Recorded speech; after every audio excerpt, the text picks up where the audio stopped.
Boa noite. É uma alegria grande estar aqui. Para quem não me conhece, meu nome é Christian, tenho 32 anos. Sou muito bem casado com a Gabriele, que está por aí com 2 filhos. O Davi e a Esther. O Davi tem 3 anos, a Esther tem 1. E tenho tido o privilégio de servir um pouco num período de meio turno aí, lá na Aliança do Centro, como líder de jovens. Pessoal, é uma alegria bem grande estar aqui. Na verdade, quando o Fofo me convidou, passou um filme pela minha cabeça, porque realmente eu lembro da minha fase de criança e adolescente, em que a gente tinha aulas aqui com o Blaine sobre Antigo Testamento, e também fui colega do Tiago e do Guilherme na escola, e foi uma maneira pela qual Deus usou eles dois, né, e também esse companheirismo de colega, para que hoje eu continuasse nos caminhos do Senhor. A gente sabe que nessa fase de criança e adolescente é complicado, né? Mas Deus me sustentou através da vida deles, através da aliança do Pio X também, porque, como o Gelson falou, tinha os acampamentos, também participava mais ativamente aqui. Então, quando eu fui convidado, é um motivo de grande alegria estar aqui, tentando retribuir um pouco daquilo que me foi dado, tentando retribuir um pouco através do serviço aqui, aquilo que foi que vocês me abençoaram como igreja.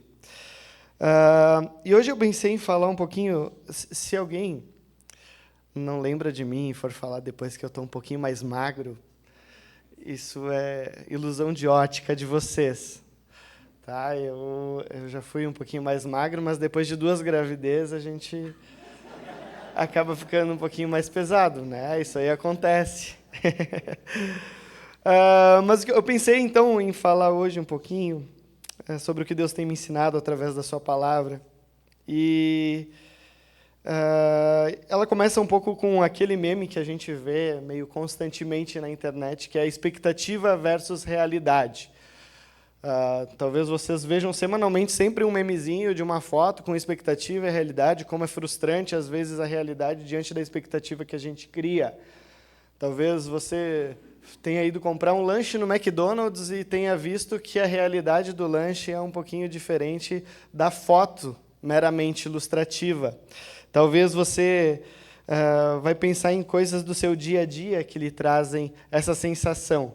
E eu, em 2012, depois que eu voltei do seminário, eu pensei em fazer uma... Eu já voltei um pouquinho mais pesado do seminário, então não é tudo a gravidez, né?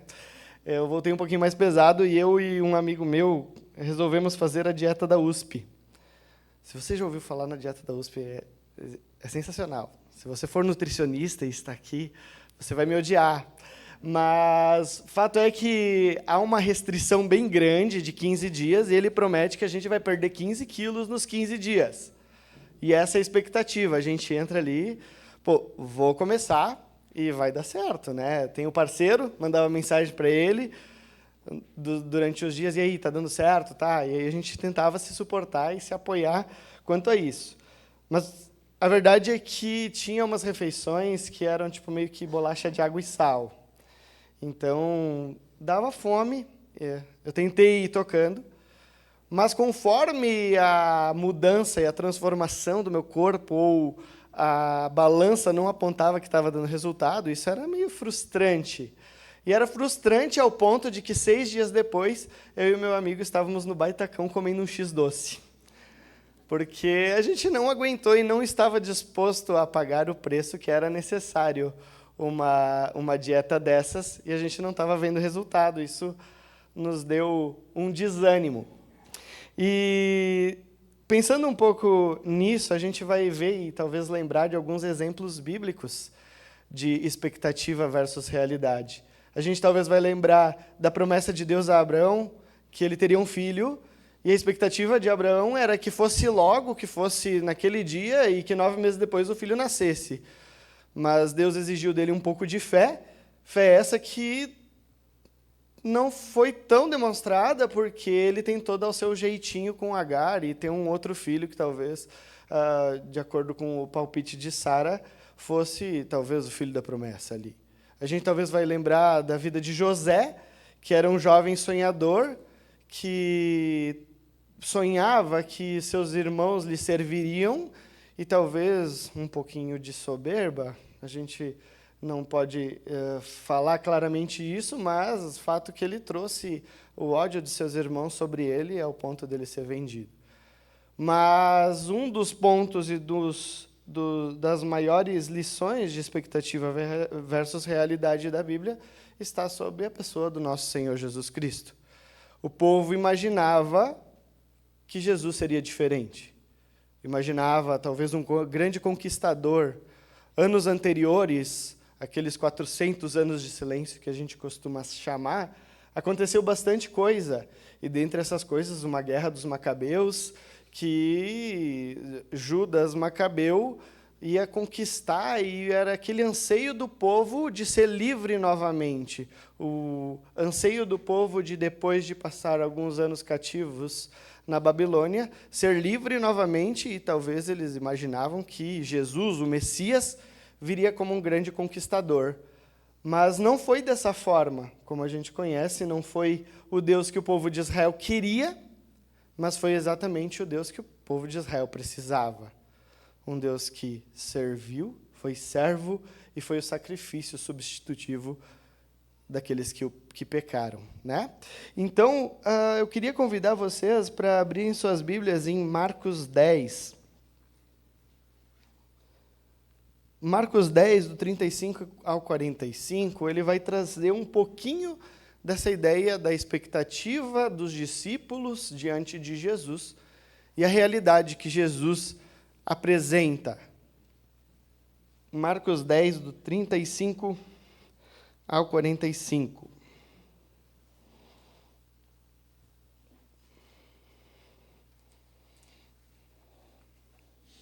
Vou ler na versão NVI.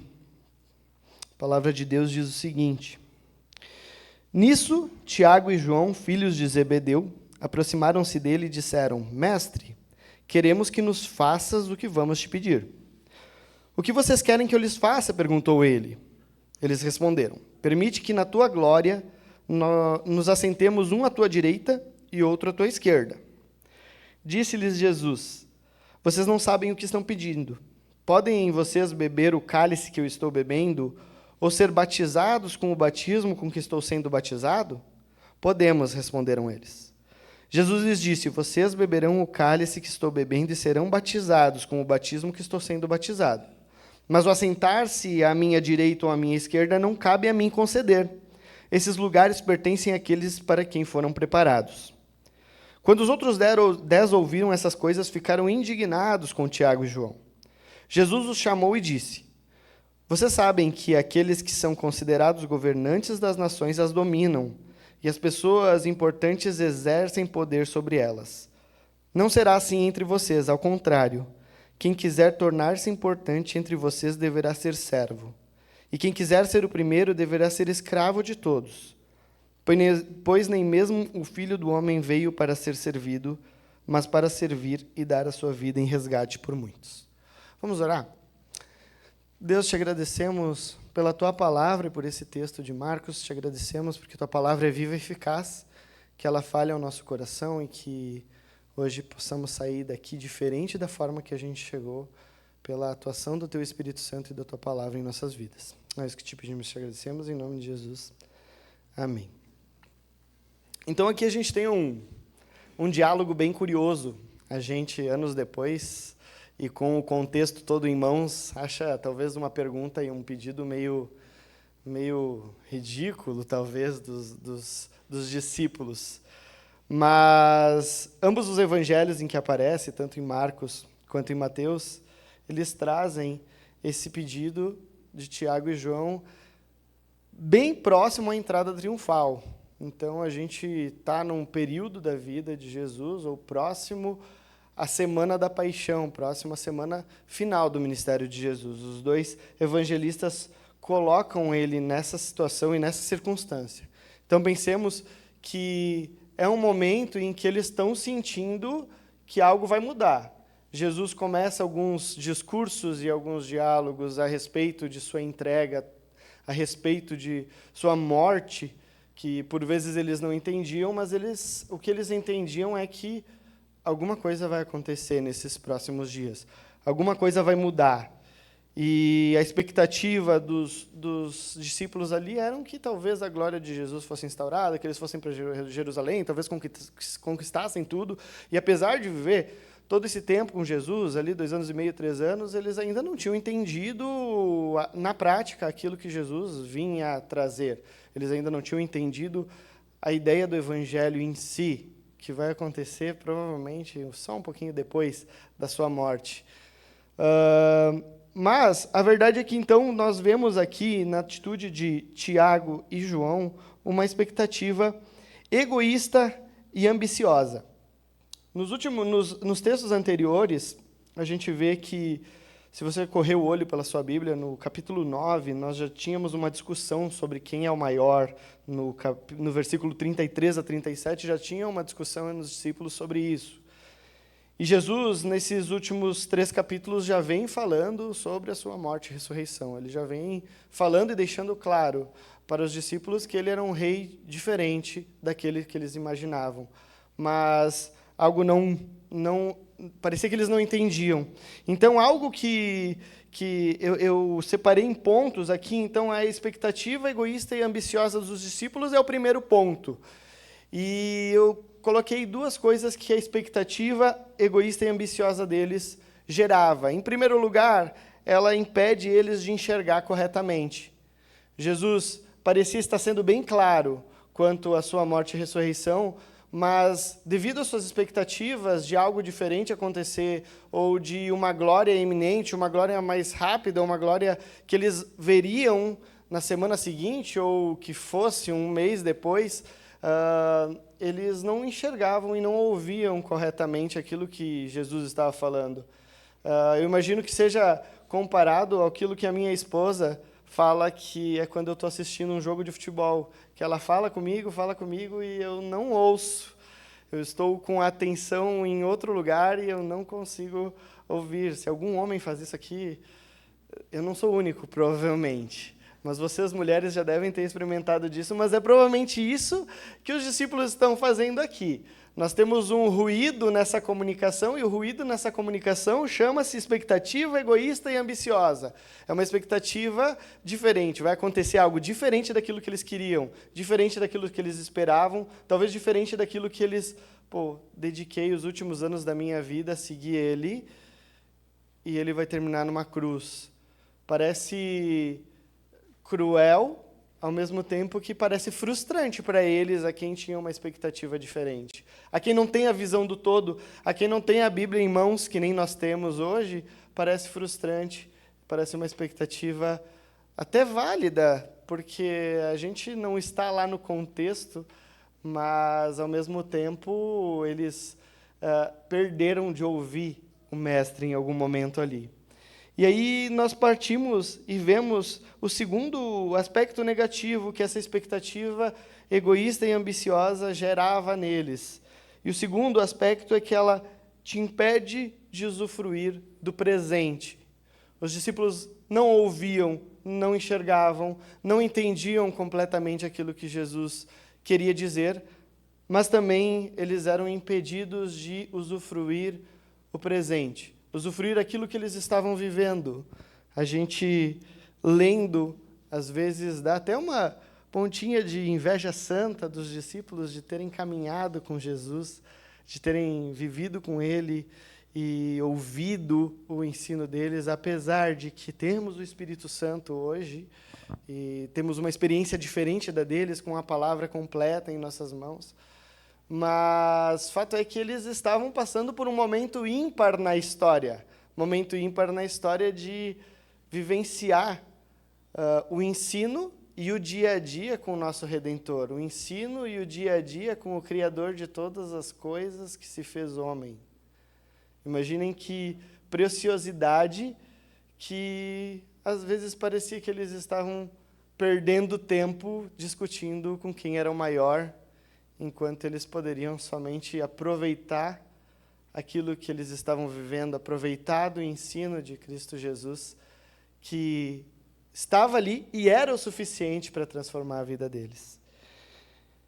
A gente, anos e anos depois, a gente olha para esse pedido deles e pensa, cara, não é possível que eles tiveram essa cara de pau de falar isso para Jesus. Não é possível, eles não entenderam nada. A gente até parte de uma... não está legal esse diálogo deles. Mas a verdade é que a vida cristã, ela é um constante processo de abrirmos mãos das nossas expectativas e necessidades para abraçar aquilo que Deus quer de nós e não aquilo que a gente quer dele. A vida cristã, ela é esse constante não a nós, e sim aquilo que Cristo quer através de nós. E a gente, às vezes, também, se formos analisar e gravar todas as nossas orações, talvez a gente vai encontrar pedidos tão semelhantes ou até piores do que os dos discípulos. Talvez a gente vai pedir um carro novo, ou uma promoção no emprego, e coisas que não são pecados em si, mas que não refletem esse uns aos outros que Jesus está tentando ensinar aqui. Quais são as necessidades reais do nosso coração? As necessidades reais do nosso coração e do coração dos discípulos no momento é aquilo que Cristo tinha a ensinar, aquilo que Cristo tinha a mostrar, e essa servidão que a igreja deve ser exemplo e deve viver.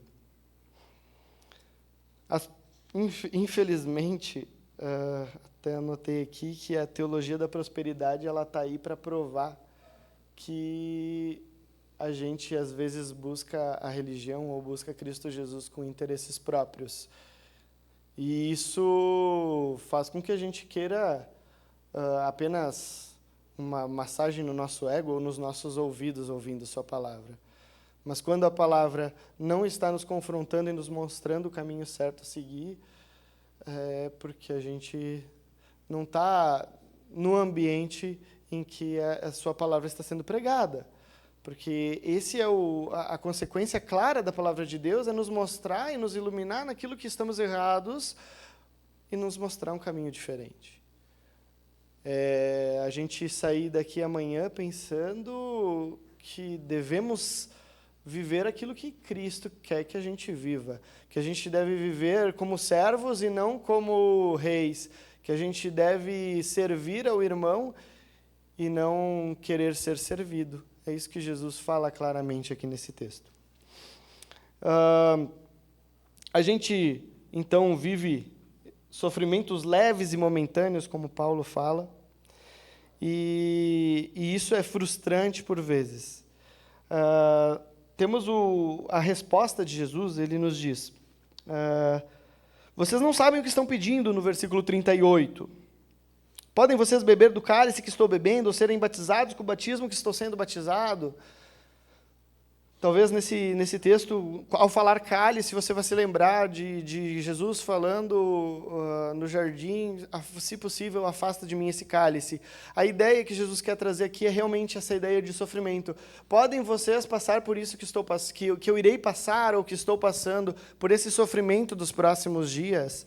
E eles, sem pensar, talvez, ou sem entender o que realmente Jesus tinha dito em sua profundidade, respondem, podemos.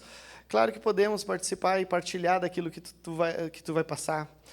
E eu acho que eles imaginavam, nesse momento, novamente, com sua expectativa errada, que isso seria glória e não sofrimento. Apesar de cálice significar isso, eu acredito que no momento eles responderam um pouco sem pensar. E na sua ignorância, eles assumiram ali um compromisso, e Jesus falou que sim, de fato, vocês beberão do cálice, serão batizados. E isso a gente vai ver mais para frente, em Atos 12, Tiago sendo o primeiro dos discípulos e dos apóstolos que é morto, excetuando-se Estevão, que foi escolhido posteriormente, ali, que foi uma figura posterior, mas dos apóstolos e discípulos, Tiago foi o primeiro a ser martirizado. Ele realmente participou. João, a gente vai lembrar dele isolado na ilha de Patmos. E então a gente vai ver que eles de fato participaram de talvez 1% daquilo que Jesus sofreu. Porque tem coisas, a sua morte substitutiva e vicária, que eles não participaram. Tem coisas desse cálice e desse batismo que eles não participaram. Mas o sofrimento, o convite, o chamado a uma vida de se negar a si mesmo, de tomar a sua cruz e diariamente seguir a Cristo, isso eles o iriam experimentar e de fato experimentaram, como a gente vê na Bíblia. Se você esquecer de tudo que eu falei aqui hoje, eu preparei uma frasezinha que talvez fique na sua cabeça e ressoe durante a semana. Se você não ouviu nada até agora, agora é o momento de prestar atenção na frase. O exemplo de Cristo é a base de uma realidade servil diante de uma expectativa ambiciosa e egoísta. O exemplo de Cristo é a base de uma realidade servil diante de uma expectativa ambiciosa e egoísta. Então a gente viu já qual que é a forma que os discípulos chegam a Jesus, a forma que os discípulos se apresentam com uma expectativa egoísta e ambiciosa. A resposta de Jesus, então, é uma realidade servil, é uma realidade diferente daquilo que os discípulos falaram. Jesus apresenta o mundo como ele é, apresenta que os governantes as dominam, as pessoas importantes. Espera aí, entre vocês não vai ser assim. Entre nós como igreja não vai ser assim.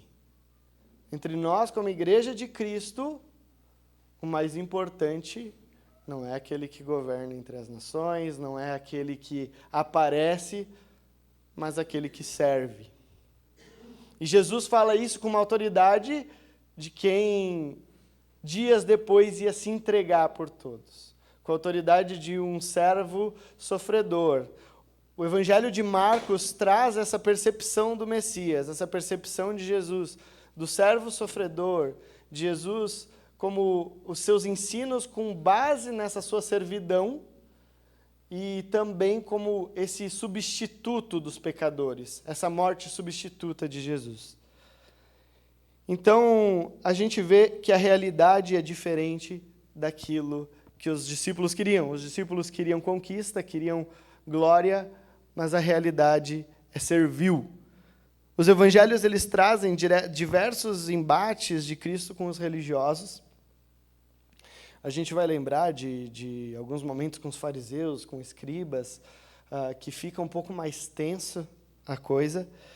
E ele, nos versículos anteriores, do 32 ao 34, ele até fala que a sua morte vai ser por intermédio, sua vida será entregue e ele será cuspido e tudo mais, pelos mestres da lei e pelos líderes religiosos.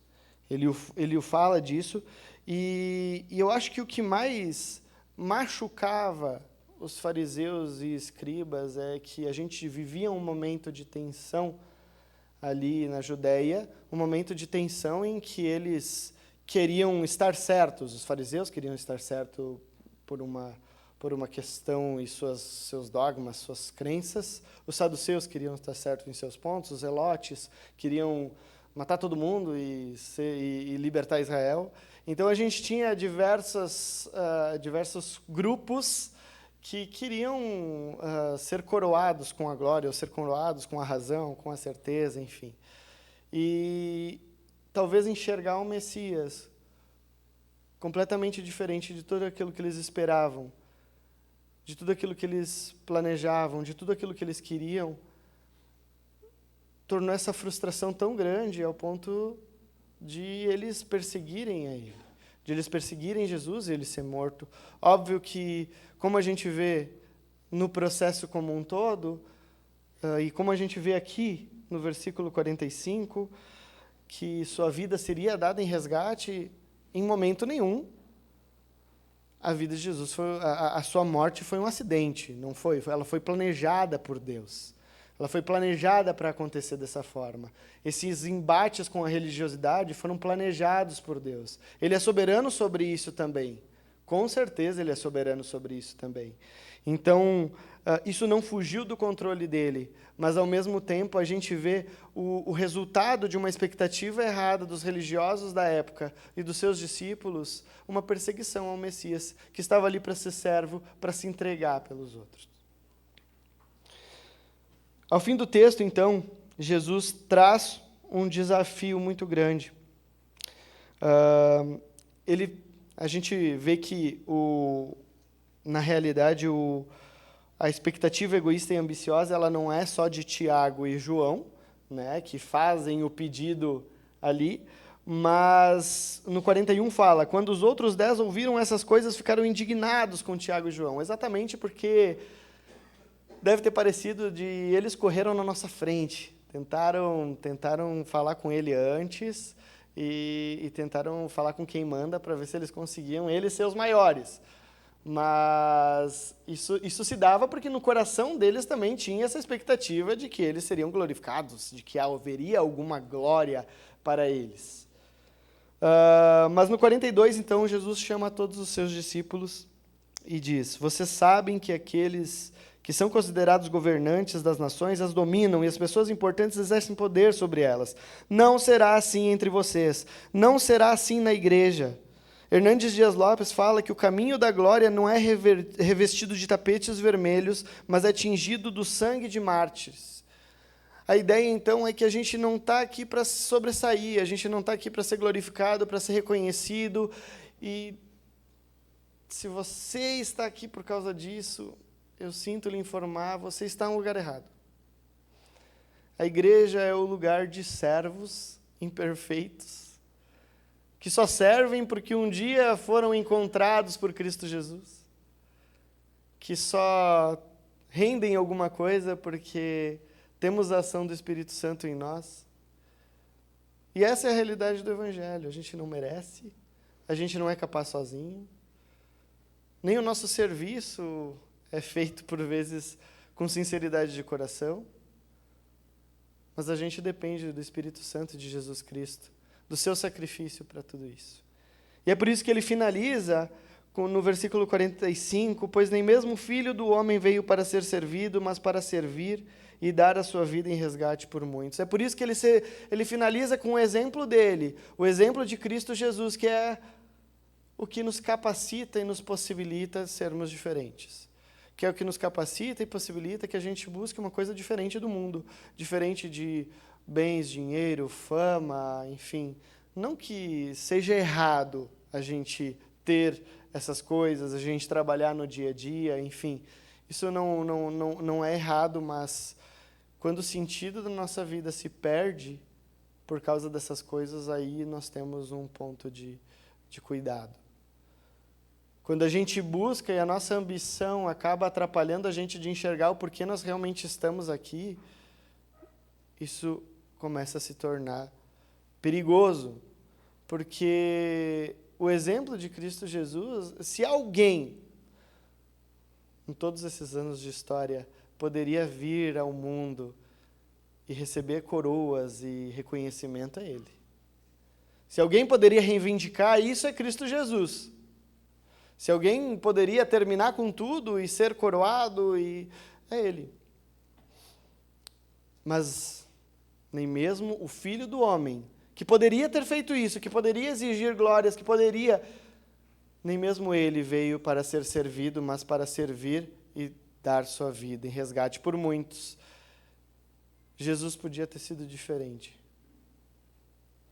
Mas Ele foi exatamente o que a gente precisava. E agora, cabe a nós, como igreja, sermos aquilo que Ele precisa, ou não precisa de nós, obviamente, mas que sejamos cristãos que Ele quer usar, que Ele quer transformar, que Ele quer usar para que a sua glória seja vista. Como Mateus 5 fala, que através das nossas boas obras, através do nosso serviço, as pessoas vejam e glorifiquem ao Pai que está nos céus. Esse é o nosso desafio como igreja. O nosso desafio como igreja é, assim como Cristo Jesus, em Filipenses, Paulo vai falar que esvaziou-se a si mesmo e abriu mão de tudo aquilo que ele poderia mas tornou-se como servo e deu sua vida em resgate por muitos, que a gente seja assim como igreja, que a gente saiba que estamos aqui para servir, que a gente está aqui para servir uns aos outros, que no nosso dia a dia, na nossa casa, a gente está aqui a serviço do Rei, e não a serviço das nossas ambições e das nossas necessidades, mas a serviço daquilo que Cristo Jesus o quer. A igreja, então, ela é chamada para ser diferente daquilo que o mundo apresenta como vantagem e grandeza. O padrão é Cristo Jesus. Queridos, como você está nessa área de serviço? Se a gente for pensar em discipulados, que talvez a gente tenha que abrir mão do nosso tempo livre para dar ou para receber, evangelismo, serviço na igreja, a gente tem feito parte, como tem sido o seu serviço, como tem sido o teu tempo. Se a gente olhar para os aspectos discipulado, evangelismo, serviço dentro da igreja, qual que é o reflexo da sua vida? Qual que é o reflexo daquilo que você tem vivido? Se você pegasse ali, separasse o calendário semanal, vamos pegar a última semana e não a próxima, que na próxima a gente pode dizer que vai ser diferente. Mas vamos pegar a última semana. Quanto tempo você dedicou a servir a Deus? Quanto tempo você dedicou ao seu irmão? Quanto tempo você dedicou a servir as pessoas da igreja? A ver se tem alguma necessidade aqui que pode ser, que você pode ajudar, que você pode ser útil. Quanto tempo você dedicou servindo ao Rei dos Reis, testemunhando o seu amor às pessoas? Quanto tempo você serviu em casa? Em casa talvez seja o ambiente que a gente se sente mais confortável de não servir, né? Ou de deixar as coisas ir rolando. Como é que você foi em casa essa semana? Como é que esses aspectos são vistos na sua vida? Hoje a gente não tem uma perseguição tão clara.